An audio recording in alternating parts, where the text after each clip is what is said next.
Hi friends, welcome to Nila's kitchen. நம்ம இன்றைக்கி என்ன பார்க்க போகிறோம்னா 1 kg சிக்கன் பிரியாணி எப்படி செய்யலாம்னு பார்க்கலாங்க. அதுக்கு ஆயில் 200 ml நான் ஊற்றிக்கிறேன். பாருங்க, ஸ்பைசஸ் எல்லாம் ஆட் பண்ணிக்கோங்க. இது ஸ்க்ரீன்ஷாட் எடுத்துக்கோங்க. 1 kgக்கு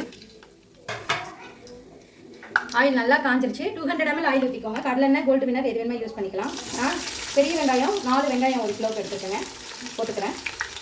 இது நல்லா ப்ரௌன் கலரில் ஃப்ரை ஆகணும். ஆகட்டும், பார்க்கலாம். பண்ணிச்சு ஆயிடுச்சு. இப்போ நான் 1 கிலோவுக்கு 5 ஸ்பூன் இஞ்சி பூண்டு பேஸ்ட் போட்டிருக்கேங்க. 5 ஸ்பூன் இஞ்சி பூண்டு பேஸ்ட் போட்டு நல்லா மிக்ஸ் பண்ணிக்கணும். எப்போவுமே பிரியாணி கொஞ்சம் இஞ்சி பூண்டு 1.5 டேபிள் ஸ்பூன். இந்த டேபிள் ஸ்பூனில் சின்ன டேபிள் ஸ்பூனில் 1.5 டேபிள் ஸ்பூன் போடுறேன். சரியா? இது கூடவே பிரியாணி மசாலா 1 டேபிள் ஸ்பூன் 1.25 போடுறேன். நான் பிரியாணி மசாலாங்கிறது வீட்லேயே அரைச்சி போடுறேங்க.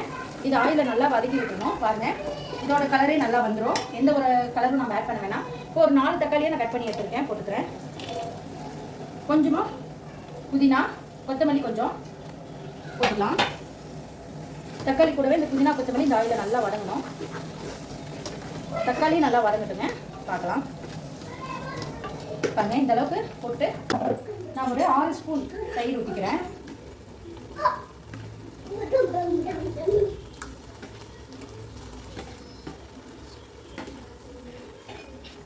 தயிர் ஊற்றிருக்கேங்க. இதை நல்லா மிக்ஸ் பண்ணிக்கலாம்.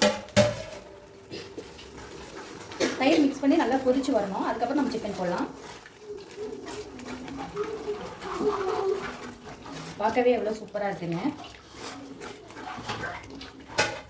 க்ளோஸ் பண்ணிக்கலாம். இப்படி சிக்கன் ஆட் பண்ணிக்கிறேங்க.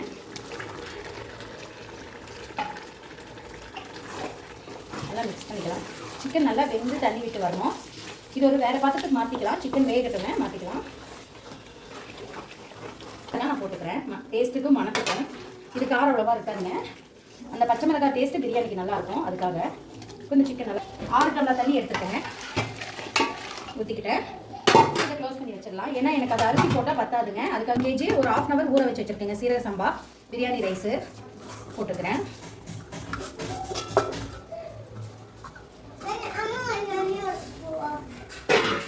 பாருங்கள், இது நல்லா மிக்ஸ் பண்ணிக்கலாம். இது நல்லா வேகட்டும். தண்ணி அப்சர்வ் ஆனோடனே நம்ம தம் போட்டுக்கலாங்க. அவ்வளோதான்.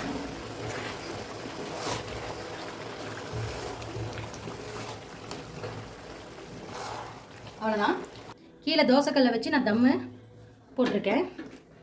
தோசைக்கல் ஹை ஃப்ளேமில் வச்சு ஒரு 5 நிமிஷமும் அப்புறம் லோ ஃப்ளேமில் பண்ணிவிடுங்க. கல் நல்லா ஹீட் ஆகிடணுன்னு இப்போ நான் லோ ஃப்ளேம் பண்ணிக்கிறேன்.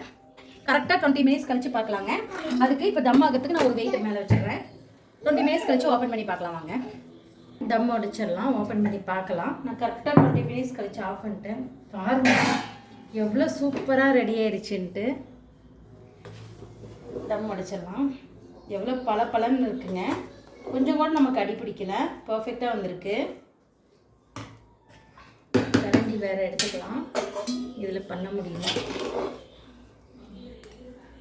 கொஞ்சம் கூட பாருங்கள் குலையாமல் அப்படியே உதிரி உதிரியாக சூப்பரான ஒரு பிரியாணி ரெடிங்க. கண்டிப்பாக நீங்களும் இந்த மாதிரி ட்ரை பண்ணி பாருங்கள். ட்ரை பண்ணி பார்த்து கமெண்ட் பண்ணுங்கள். இந்த வீடியோ பிடிச்சதா லைக் பண்ணுங்கள், ஷேர் பண்ணுங்கள், மறக்காமல் சப்ஸ்கிரைப் பண்ணுங்கள். பீஸும் நல்லா சூப்பராக வெந்துருச்சுங்க. தேங்க்யூ ஸோ மச் ஃபார் வாட்சிங். Bye bye. ஒரு அருமையான பிரியாணி ரெடிங்க. அப்போ சூப்பராக ரெடி ஆயிடுச்சு. தேங்க்யூ ஸோ மச் ஃபார் வாட்சிங். Bye bye. இந்த வீடியோ பிடிச்சதா லைக் பண்ணுங்கள், ஷேர் பண்ணுங்கள், சப்ஸ்கிரைப் பண்ணுங்கள். Instagram page, Facebook page follow பண்ணிக்கோங்க. பை பாய்.